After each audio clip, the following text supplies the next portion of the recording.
want to take a look at some algebraic properties of the hyperbolic trig functions and essentially sort of let you in on why we even think of them both being somehow hyperbolic and somehow trigonometric, because really they don't look that. They look like they're exponentials, right? Well, they are exponentials.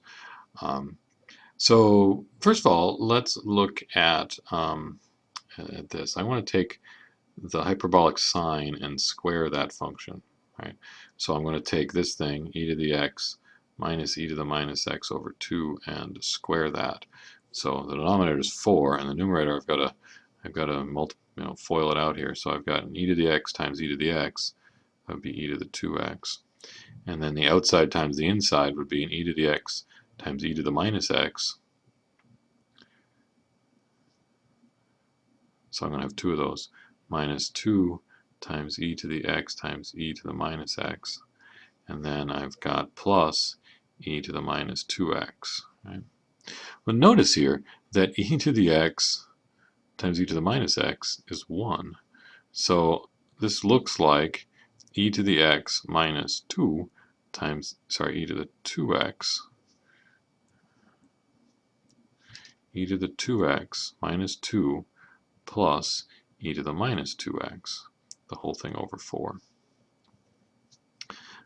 Next, I want to do the same thing with the hyperbolic cosine squared, and maybe you're kind of guessing where I'm headed with this.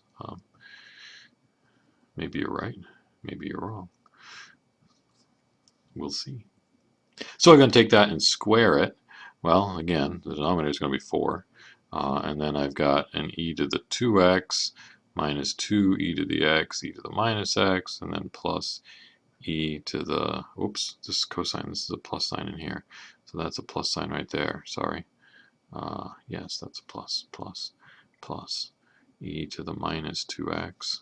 And again, this e to the x times e to the minus x is 1. So I've got e to the 2x, try that again, e to the 2x plus 2 plus e to the minus 2x over 4. Okay. Now, I'm guessing that you're thinking I'm going to add these up and say, hey, look at that, they're equal to 1. Well,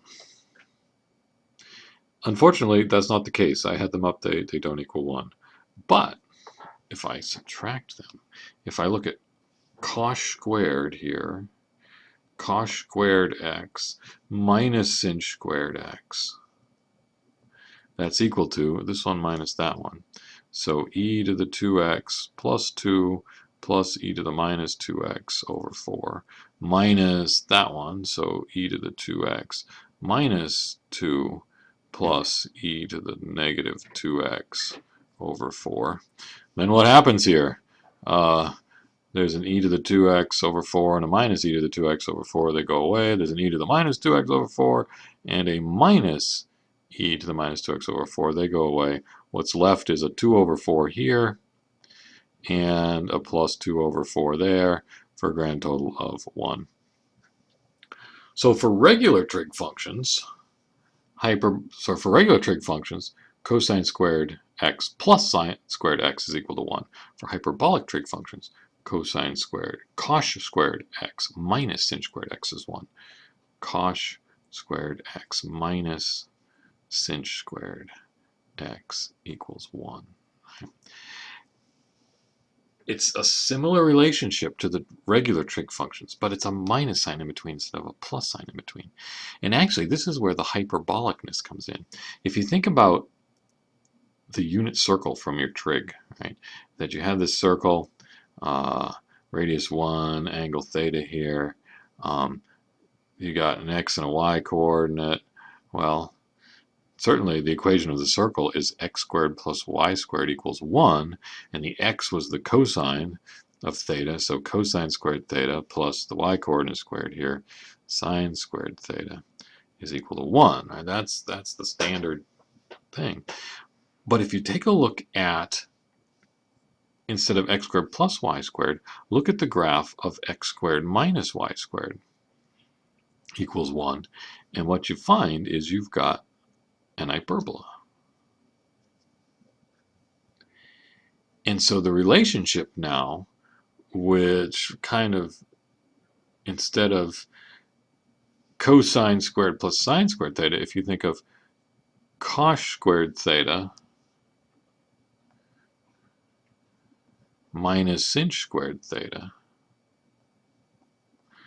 equaling 1, essentially you can parameterize this curve by saying x equals the hyperbolic cosine of theta and y equals the hyperbolic sine of theta, and the relationship between x and y then is the same as it would be on this hyperbola. So where the regular trig functions are sort of describing a circle in x's and y's, the hyperbolic trig functions describe a hyperbola in x's and y's. Okay. There are a lot of hyperbolic trig identities.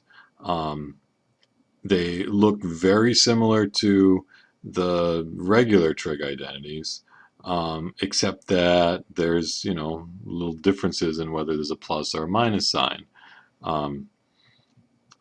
So there's double angle formulas, there's cosine and sine of a sum, there's all sorts of different trig identities, and they're listed in the book.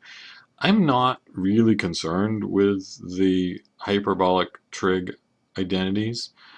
Really the one I'm going to use is this one when we take derivatives in the next video. There's a few homework problems that deal with them, but from our point of view, what we're aiming for is this is the most important one. Cos squared x minus sinh squared x is equal to 1. All right. Let's take a look at derivatives of these things in the next video.